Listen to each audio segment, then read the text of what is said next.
బ్యాట్తో అదరగొట్టిన సూర్యకుమార్ యాదవ్ వాస్తవానికి ఈరోజు మ్యాచ్లో అద్భుతాలు సృష్టించని చెప్పాలి. కేవలం 57 బంతుల్లోనే మరి 78 రన్స్ కొట్టి 3 సిక్స్ల సాయంతో 8 4ల సాయంతో వికెట్లు పడుతున్నా కూడా సహనం కోల్పోకుండా అద్భుతంగా ఆడి వన్ ఆఫ్ ది బెస్ట్ ఇన్నింగ్స్గా మరి చెప్తున్నారు ఫ్యాన్స్. వాస్తవానికి సూర్యకుమార్ యాదవ్ ఆడుతున్న క్రమంలోనే సెంచరీ కొడతామని చెప్పి అలా అనుకున్నారు.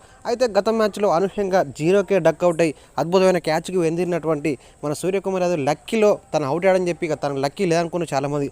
అయితే వాస్తవానికి ముస్తఫిజుర్ రహమాన్ పట్టిన క్యాచ్లో తప్పకుండా సూర్యకుమార్ యాదవ్ ఆ మ్యాచ్ గెలిచేది. తను మరి క్యాచ్ మిస్ అయితే బాగుండు, 6 బ్యాటర్లు పట్టిన చూసిన మ్యాచ్ మరి ఆ catch one of the best క్యాచ్గా చెప్పవచ్చు. ఇక ఏదేమైనా కూడా అక్కడి నుంచి మనోడు గట్టిగా ఆడి అద్భుతాలు సృష్టించి కానీ ఈరోజు మాత్రం అద్భుతంగా ఆడని చెప్పి చెప్తున్నారు ఫ్యాన్స్. ఏదేమైనా కూడా మనోడు ఆడిన విధానం సూపర్ అని చెప్పి చెప్తున్నారు ఫ్యాన్స్.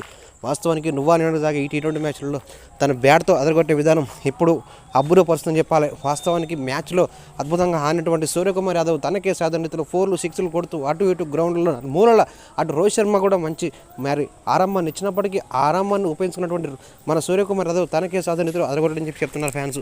సూర్య ఆడుతుంటే చూడాలనిపిస్తుంది ఎవరికైనా, ఎందుకంటే తన ఫామ్ అలాంటిది, తన గేమ్ అలాంటిది, తన షాట్స్ అలాంటివి. కాబట్టి తప్పకుండా సూర్యకుమార్ యాదవ్ ఆడుతున్నప్పుడు అభిమానులు మొత్తం తన వైపు చూస్తున్నారు.